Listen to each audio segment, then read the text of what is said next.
Episode 3, I'm speedrunning chess while explaining every single move, but the challenge ends the moment I commit one blunder.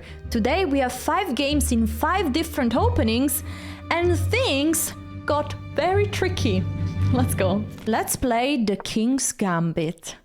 Will they accept the pawn or refuse it? Okay, this is one of the best way to decline the Gambit, because I cannot take this pawn.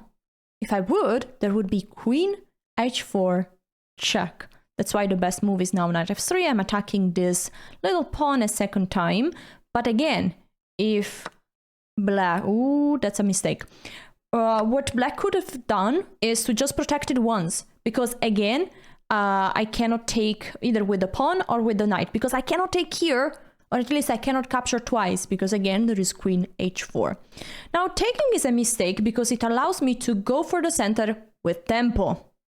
I'm attacking the bishop, and now I'm able to slide my bishop and recollect the pawn. This is a dream come true in the King's Gambit. Every time you can, you take back the pawn, because black has always the possibility to defend it with the move g5.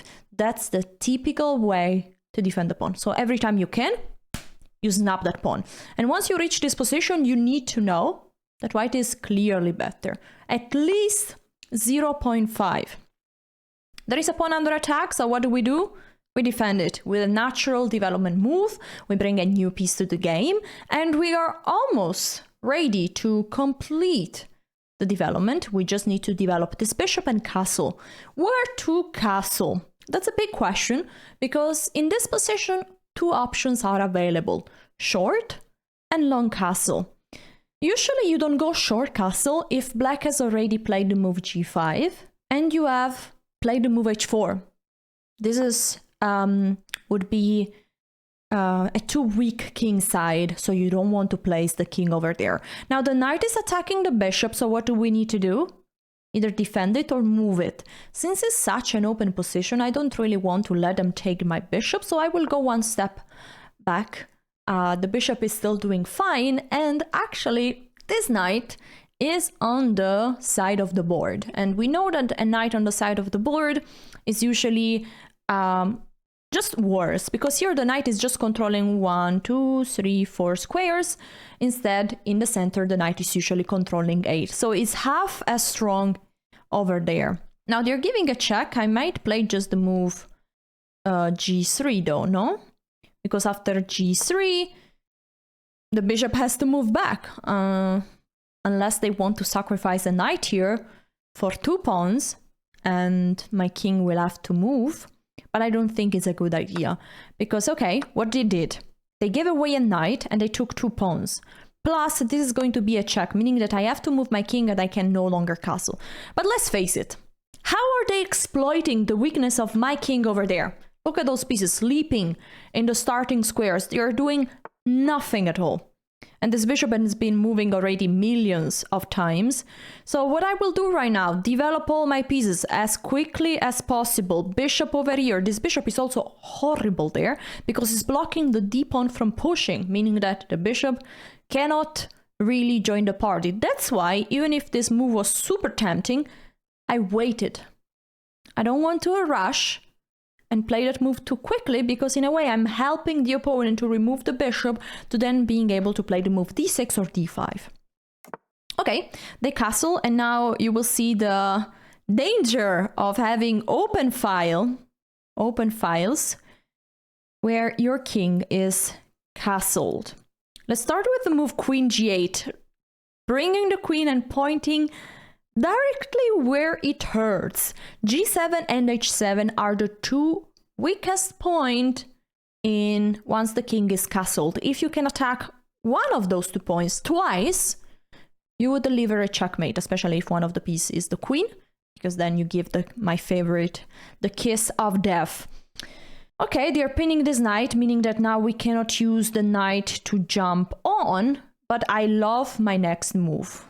I really Ooh, I love it. I see a beautiful checkmate idea. So we are attacking the queen, and the queen doesn't have many squares, right? This pawn cannot push, cannot interfere. So the queen has to move and has just one square, not to hang, and is over there.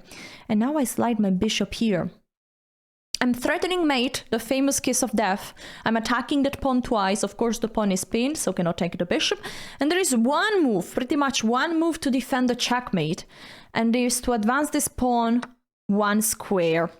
But there would have been a beautiful checkmate with a rook sacrifice. I will show you right now. For now, we deliver a beautiful checkmate. And if in this position, they would have played move g6, I can sacrifice my rook. If they don't take, I'm threatening mate in one, so they have to take, and then I slide my queen, and boom, GG's. 1e4, and I love to start with the Sicilian. White usually is very confused in this opening, and the best way to face the Sicilian is knight f3 followed by the move d4. Already they are doing something different. I will develop my knight. The knight is controlling very critical squares towards the center of the board. I will also place the pawn on e6 because my general idea, interesting. I will go, they're attacking this knight. Okay, I will just protect this knight with the other knight. It's a typical way to develop over there. And now I'm a little bit confused. I'm taking here. And then I'm playing the move a6, attacking this bishop and asking a question, where do you want to go? Okay, we take, we take, and now always take the free cheese macaroni that your opponent is offering you. Thank you very much. Pepe the Bond, I appreciate you. We are bonding a lot right now. Okay, very typical move. In a Sicilian, when you are a piece down or when you have equal material, is to play the move d5. Now, very important to make sure that, since I'm not yet castled, that my king is not getting exposed, right? Right now, it's completely safe because there is no rook here, so there is no problem on that file. The queen is looking at this pawn which is protected, so I can simply move on with the development. There is one little threat, which is this check, but then I can develop my bishop with tempo attacking the queen. All good. So we develop. I'm looking at this point with the bishop. Now we attack the queen, everything according to the plan. And then we are ready to castle, bring back the king to full safety. What I will try right now is to attack the king. And that's what I wanted to say. The moment I will be attacking h2, they will have to push this pawn, weakening all the squares around the king. And now I need to use this bishop to sneak in there. How to do it? I need to push e5, but the moment I push e5, this pawn is unprotected. So we need to be smarter. I will start by activating the rooks. Already my rook has an idea to sneak here, attacking the queen. Maybe the queen will move in the square where it's no longer attacking this pawn. Or maybe we have even better, because now this move is a huge mistake. Don't push the pawns in front of your king. And the reason is that, ooh, bim boom bam boom bam bam boom bam boom boom boom. The reason is that your king is becoming weaker. Now the g3 pawn is no longer protected by two pawns, but just by one. So I sacrifice my bishop and now I will sneak my rook. And how is h4 protected? Nobody can do that. Now the queen is coming back, but can just cover up the check for one move, because then it's anyway checkmate. Quick analysis.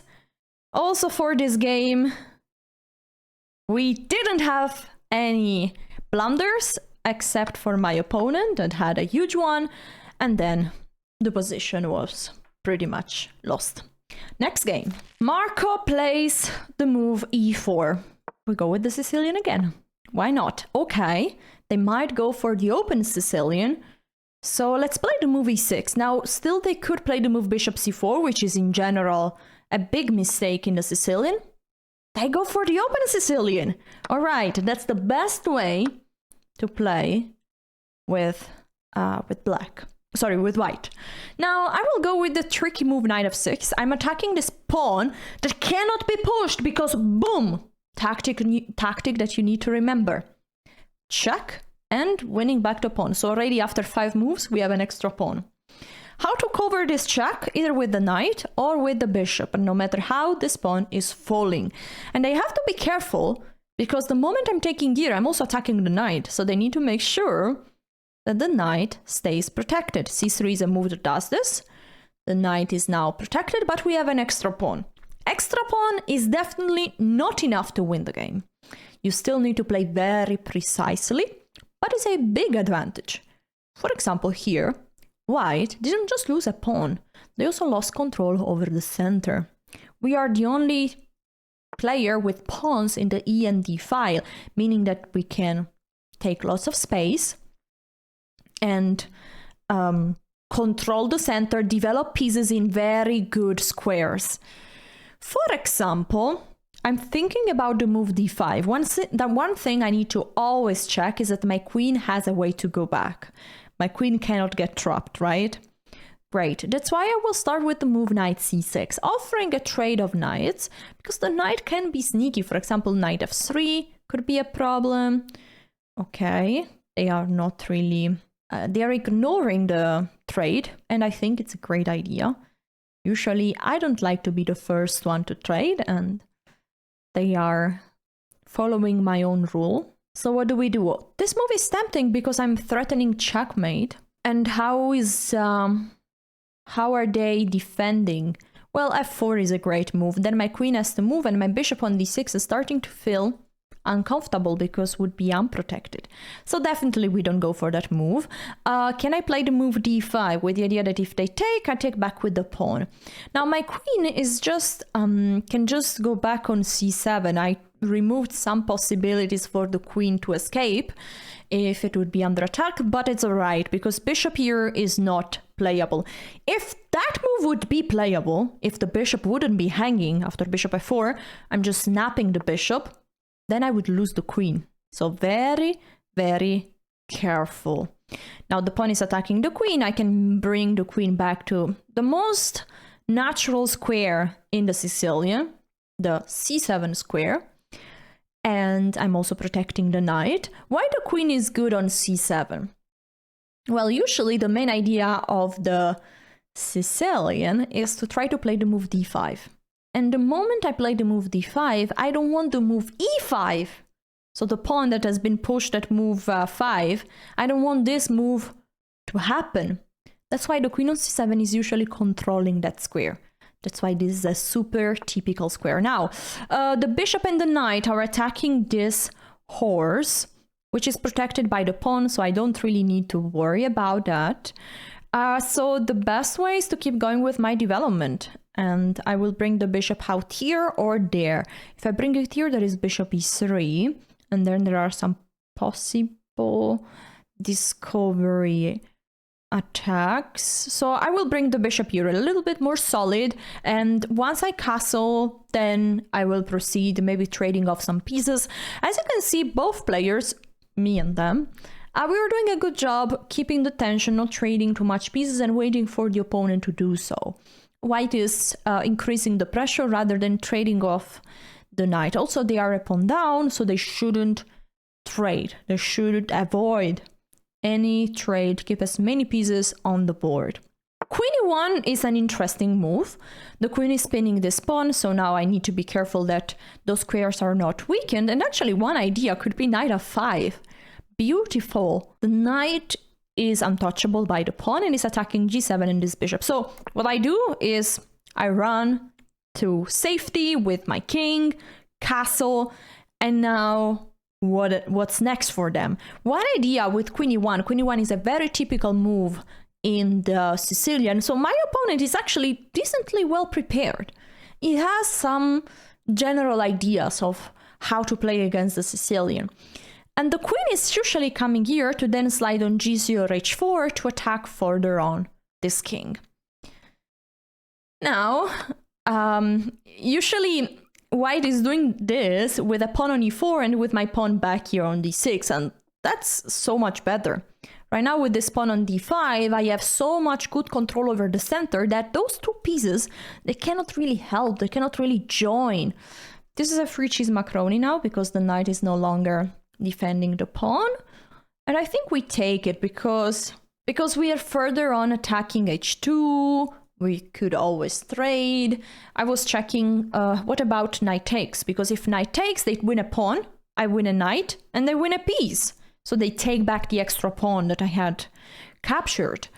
But after knight here, I have millions of in-between moves, starting with bishop takes check. But after king here, I still cannot take the knight because my bishop is hanging. But I could first trade the knight, sorry, my bishop for their knight, and then recollect a piece, and I would have an extra piece. So taking that pawn is definitely good. Now, I don't want them to take here because my queen there could be in danger since it's on the same file as the rook. That's why I will do an exception to my rule, and in this case I'm trading. This is very important. In chess, general rules are just a guideline, are guidelines, nothing more than that. In every position, the thing that you should trust the most is your calculation, concrete calculation. And doesn't have to be deep. You don't have to calculate 40 moves, but usually it's about calculating 1 to 2 moves, 1 to 2 moves, and evaluate the final position. That's how you can become a much better player. Now, I still need to develop this bishop, but I have such a tempting move over here. Attacking the knight has to move again, and then I take this pawn, attacking the knight one more time, and I love it. I take all the free cheese macaroni I can take.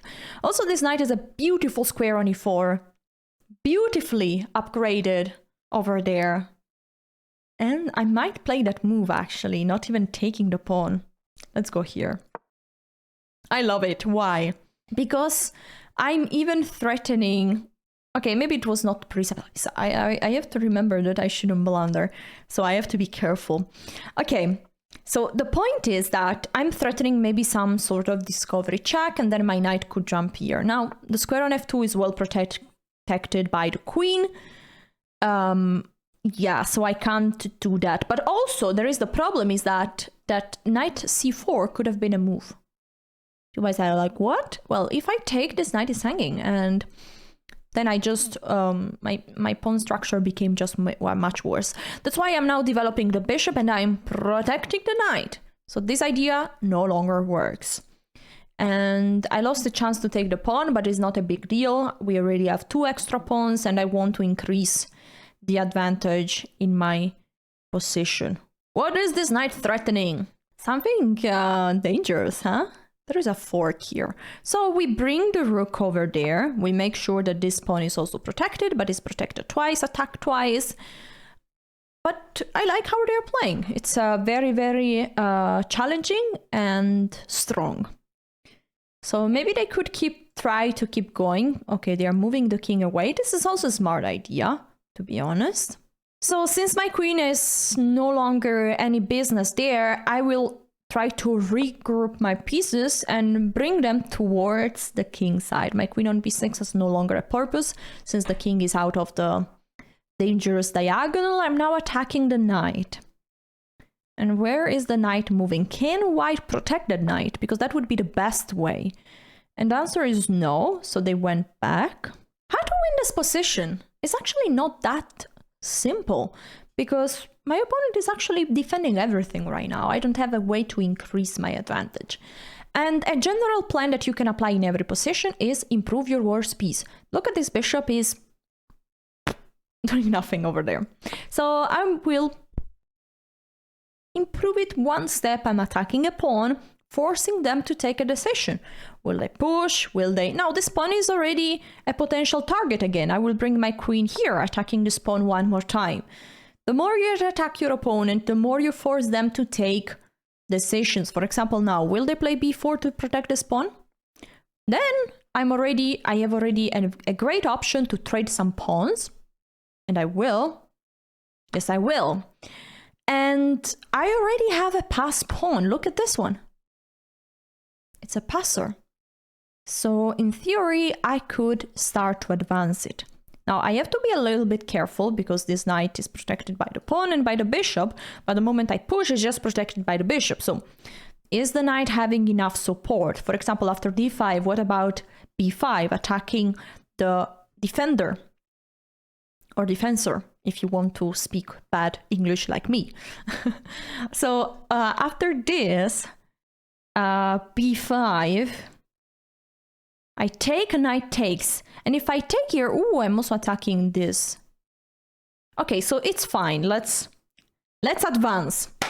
Let's advance with the pawn. What is very important to do when you have a pass pawn, you need to advance just if you are sure that it's safe.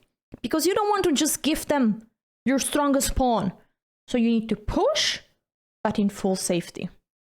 That's how you need to get it done, okay? And that's why I was calculating well. Now, of course, this knight cannot take because I'm protected, and I can always move on with the move e5, protecting the pawn with the pawn, which is the most solid way to protect the pawn. Wow, they went for this. My opponent is really very strong for their rating. They are playing good chess. So I think they have lots of potential to improve in the following months, weeks. Okay, so now my knight is hanging for a few, well, for now. So I will move it here, attacking the rook, which is protecting the pawn. Attacked also by the queen. So already they are again in a tough position. I would love the move rook g5, which is moving the rook, keeping the pawn protected, and setting up a potential very annoying idea. Let's see where they go. Okay, they chose a different square, but this one is also protecting. Very nice defense. Okay, now can I advance with safety? If I advance, this knight is protected by the queen and the pawn is untouchable. Plus, my beautiful knight gets an amazing square on e2, but is not threatening much directly, but is limiting all the pieces around the king, which is kind of good. I still need to, if I could, a question for you. What is my worst piece? The queen is doing fine. This knight seems to be doing fine. This rook seems to be fine. This rook is doing nothing at all. So if I can, that's the piece I have to improve. In the meantime, never stop looking for tactics. Boom, boom, bam. And we attack the queen and the rook at the same time, giving a beautiful fork, and we win more material. So how to win a position when you have some extra material, like an extra pawn or two extra pawns? You need to keep improving your position every single move. But I always look for tactics. Always try to win even more material. Okay, the queen has been moving, taking a pawn, but now we take here and we are attacking also the queen.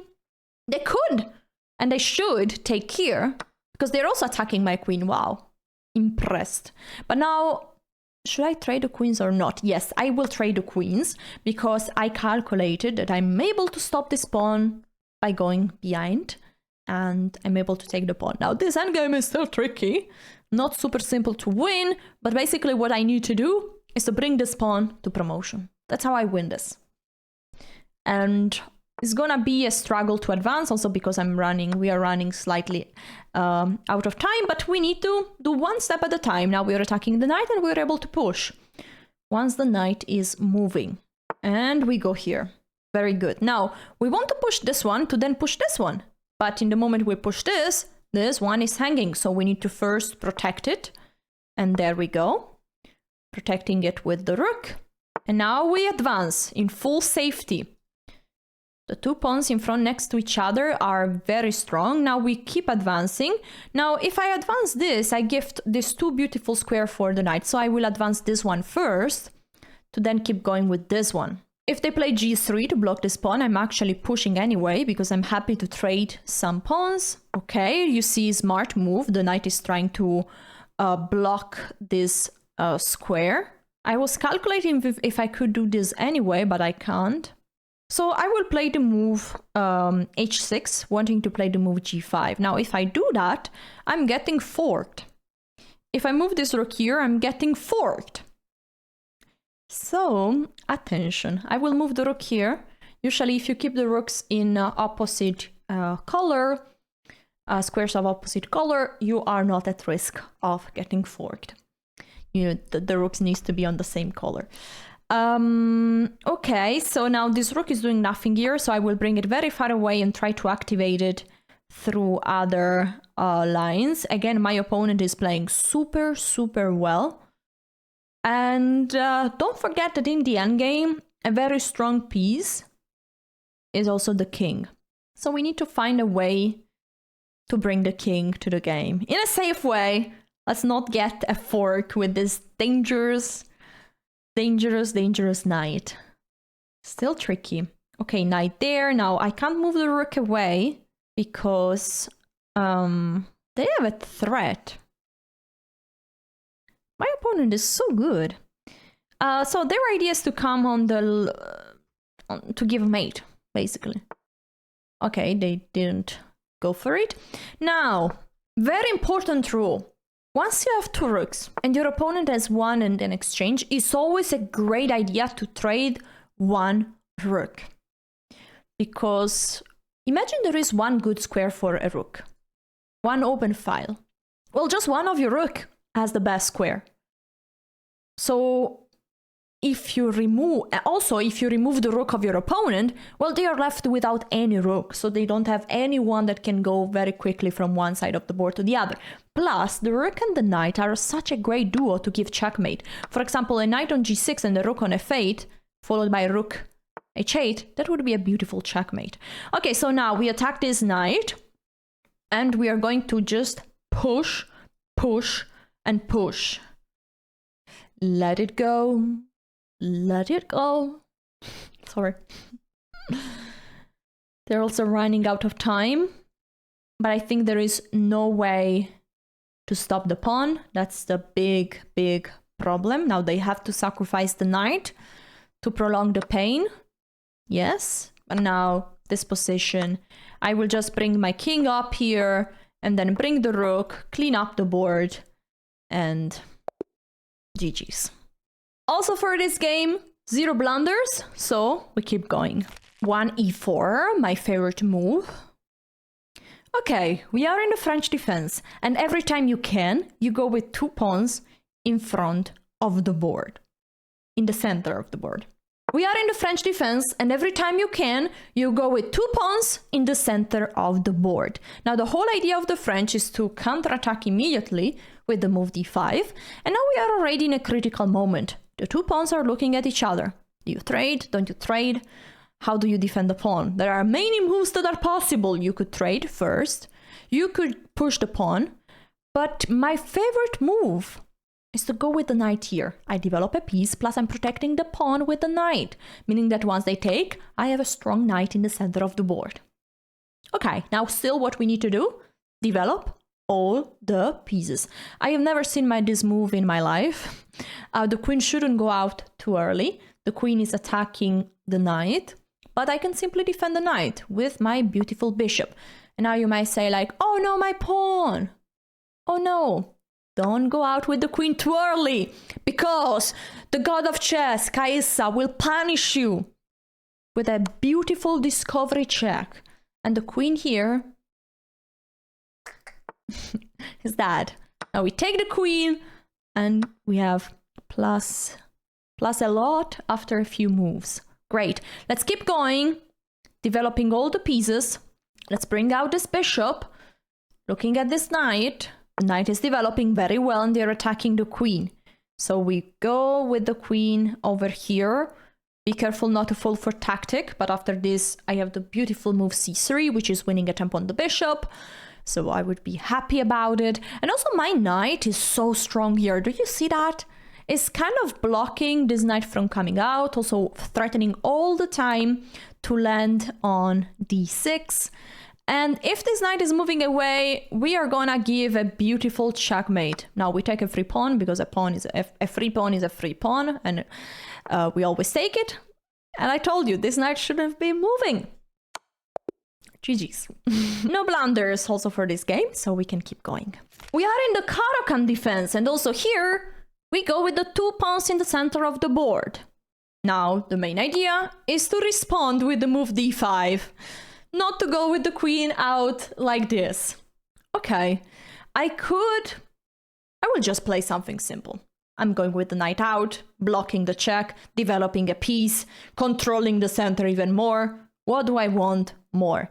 Yeah, what they probably wanted here is that I would go out with the bishop and then they come here and this pawn is unprotected. That's why as a general rule, first develop the knight and then develop the bishop. Now, I don't really want to bring this bishop out immediately, so I will first develop the other side of the board. I will go with the knight here. What is this? What is this? Now, the problem for them is that they can no longer play the move d5. They are done with controlling the center. They cannot fight for the center. And that queen has been moving way too many times.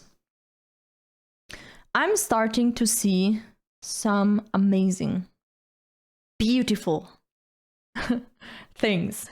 And I think it's time to show you the concept of poison pawn. I will develop my bishop and say like, go ahead and take the pawn that you really so hard wanted to take. Okay, they're not doing it. Now I will try to say like, okay, go take the pawn that you so badly wanted to take. And now you're gonna pay the price of revenge. Okay, the price that this pawn is poisoned.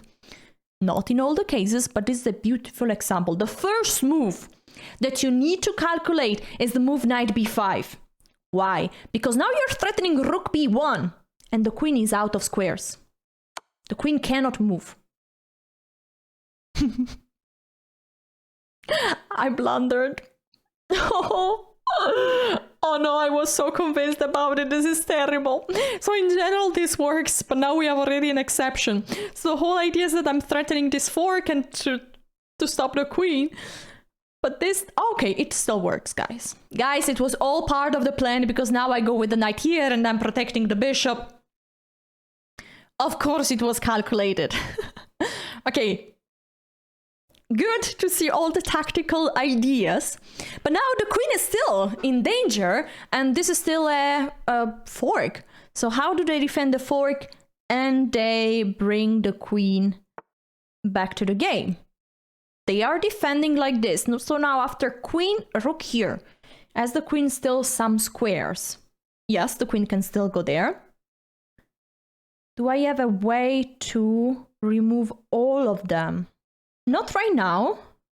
So I will just castle and I have developed all my pieces. I can tell you, in this position, white is still so much better, even if we're a pawn down. And that pawn on b2 is really poisoned. I know that it looked super bad with my epic fail, but trust me, that pawn was still poisoned, okay? We will see very well in the analysis with engine evaluation and everything. Now, right now, they are attacking this pawn, which is protected by the knight, but the knight is also protecting this other thing over there. So what do we do? Well, we could advance here. Yeah, let's do this. I love it. I really love it. So the knight has to move one more time, doesn't have many squares. And one idea to trap the queen could be to play bishop here and after this something like knight there, but the queen is still attacking there. So I'm starting to see millions of tactics. I will try to explain you a few. This is a huge blunder because I'm attacking the queen. If I would have taken this knight, then they could have taken the other knight. But now I'm moving the queen here, moving the rook there, attacking the queen. The queen has to move. The knight is protected, so I can take this knight for free at the next move. And the queen has just one square, well, those two, but it doesn't really matter where they go. And the best square is this one, because at least the queen can then go back home all the way. Instead here, the queen is still at risk of getting trapped. Now we take a free piece, and still they are really struggling to develop all their pieces. Okay, GG's. Attention! We go to check the analysis. I hope there is no blunder. Quick analysis.